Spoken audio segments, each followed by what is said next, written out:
So acid-base titrometry, from the name itself, you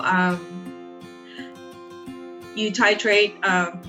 It's based on an acid-base reaction, basically. So you have an acid of known concentration, and you neutralize it with a base of unknown concentration. And the titration progress can be monitored by visual indicators, pH electrodes, or both. So a very common indicator used for acid-base titrometry is phenolphthalein, where in acidic form it's colorless, and in basic form it's pink. So here's just an animation of an acid-base titration with phenolphthalein, and you will see that during titration you will see flashes of pink, and the end goal is for that color to linger, or permanent color, during your measurement. So actually you want a faint pink color. I think this color is a little too dark for an endpoint, but that's what you need. That's what you want to achieve during an acid-base titration. So a typical example of acid-base titration is if you have a strong acid like HCl, and you titrate it with strong base like sodium hydroxide. So at equivalence point, you see that you form sodium fluoride and water or salt. And based on this equation, we can say that 1 mole of hydrochloric acid is equal to 1 mole of sodium hydroxide. So you can use the stoichiometric ratio to calculate for the molarity of HCl.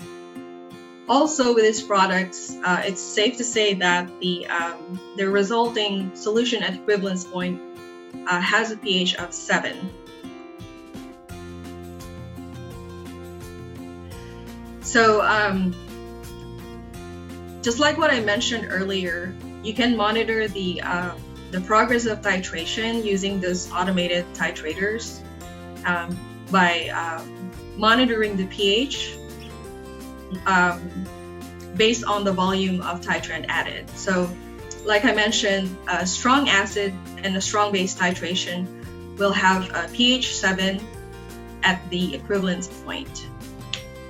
So this is not always the case in terms of pH.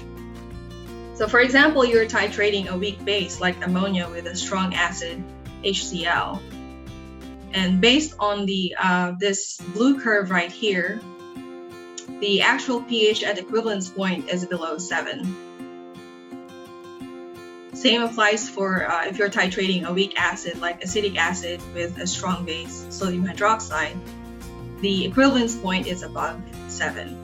So with this information, you need to select the correct indicator that matches the equivalence point. Because otherwise, if you use an indicator that is not within this range, then you will not have an accurate measurement. So here's just a list of acid-base indicators that are also used for acid-base titration.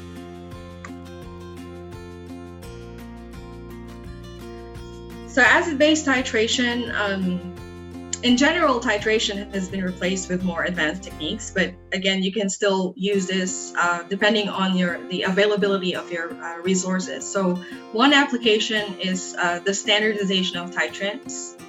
And this is a determination of exact or more accurate concentration of your titrants.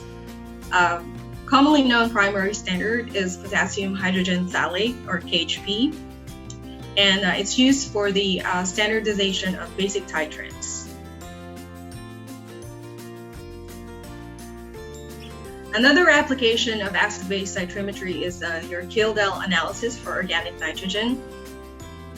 And with this analysis, some of the analytes include caffeine and saccharin in pharmaceutical products, proteins in foods, analysis of nitrogen in fertilizers, sludges, and sediments. So here's just the basic schematic of a Killdale analysis. So before you do your titration, there are a few steps that you need to do. First is digestion, and then neutralization and distillation. So from this process, you recover the nitrogen as ammonium borate, and that's what you titrate against standard HCl. Right, that's it for acid-base titrimetry. Yep, Dr. Dindi. There's just like one thing that I think we can also add to titrimetry, to acid-base titrimetry. So for all of these analytical techniques that Dr. Dindi has actually been talking about, it is very important that you're familiar with the type of chemical reaction that is involved.